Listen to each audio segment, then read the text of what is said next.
بیمار ہونے سے پہلے موت۔ رسول اللہ صلی اللہ علیہ وسلم کے زمانے میں ایک ویکتی کو موت آ گئی۔ لوگوں نے کہا اس کے لیے خوشخبری ہے کہ وہ بیماری کی حالت میں نہیں مرا۔ اس پر نبی کریم صلی اللہ علیہ وسلم نے ارشاد فرمایا، کیا تم نہیں جانتے کہ اگر اللہ پاک کسی کو بیماری میں موت دینا چاہتا ہے تو اسے بیماری کے ذریعے اس کے گناہوں کا کفارہ بنا دیتا ہے۔ قبر میں حفاظت کا ذریعہ۔ رسول اللہ صلی اللہ علیہ وسلم نے فرمایا، جب آدمی کو قبر میں دفن کیا جاتا ہے تو فرشتے اس کے سر کی طرف سے آتے ہیں تاکہ اسے عذاب دیں، تو وہاں سے قرآن کی تلاوت انہیں لوٹا دیتی ہے۔ پھر وہ پاؤں کی طرف سے آتے ہیں تو وہاں سے اس کی نماز انہیں لوٹا دیتی ہے۔ پھر دائیں طرف سے آتے ہیں تو صدقہ انہیں لوٹا دیتا ہے، اور بائیں طرف سے آتے ہیں تو اس کے نیک کام انہیں دور کر دیتے ہیں۔ میزان۔ یہ بھی حق ہے، قیامت کے دن ایک ترازو لگایا جائے گا جس میں لوگوں کے اچھے اور برے کرم تولے جائیں گے۔ جس کے اچھے کام بھاری ہوں گے وہ جنت میں جائے گا، اور جس کے برے کام زیادہ ہوں گے وہ جہنم میں جائے گا۔ صراط۔ یہ بھی حق ہے، قیامت کے دن جہنم کے اوپر ایک پتلا پل رکھا جائے گا جس پر ہر انسان کو گزرنا ہوگا۔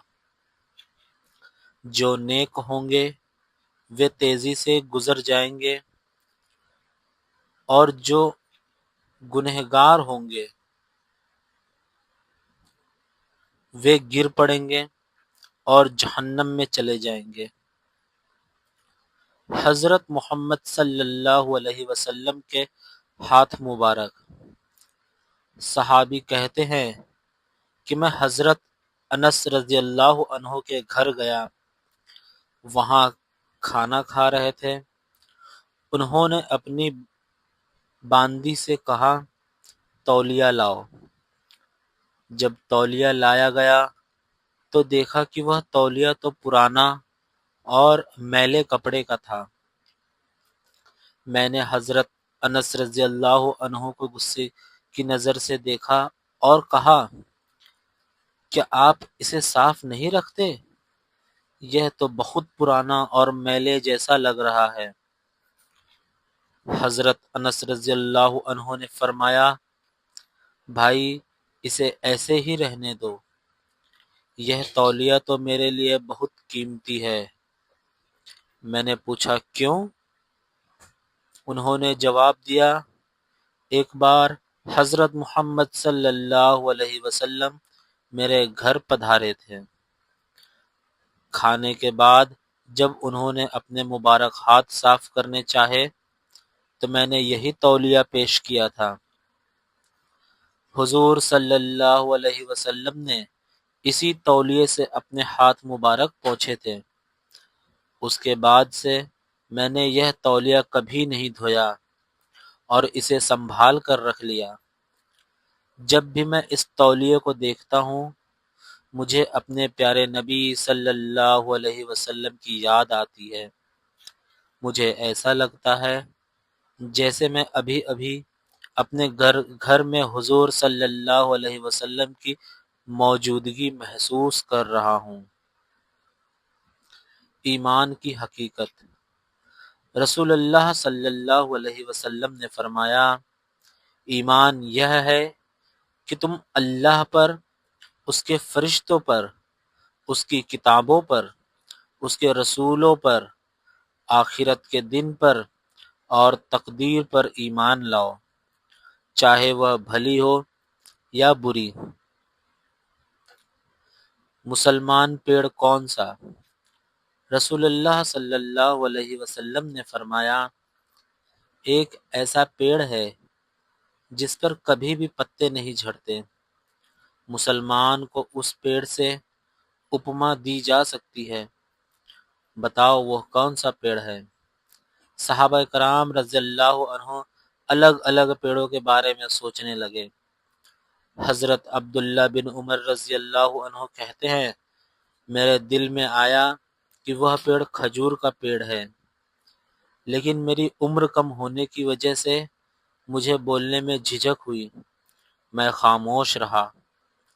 پھر صحابہ کرام رضی اللہ عنہ نے عرض کیا، یا رسول اللہ صلی اللہ علیہ وسلم، بتائیے وہ کون سا پیڑ ہے؟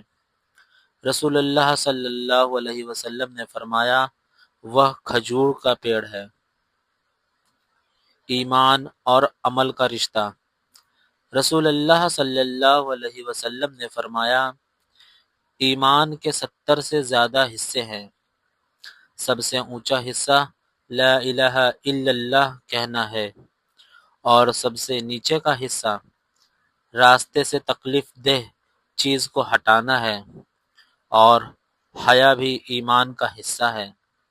ایمان کا ذائقہ۔ رسول اللہ صلی اللہ علیہ وسلم نے فرمایا، جسے اللہ اور اس کے رسول اس سے زیادہ پیارے لگے جتنا وہ کسی اور سے محبت کرتا ہے، اس نے ایمان کا مزہ چکھ لیا۔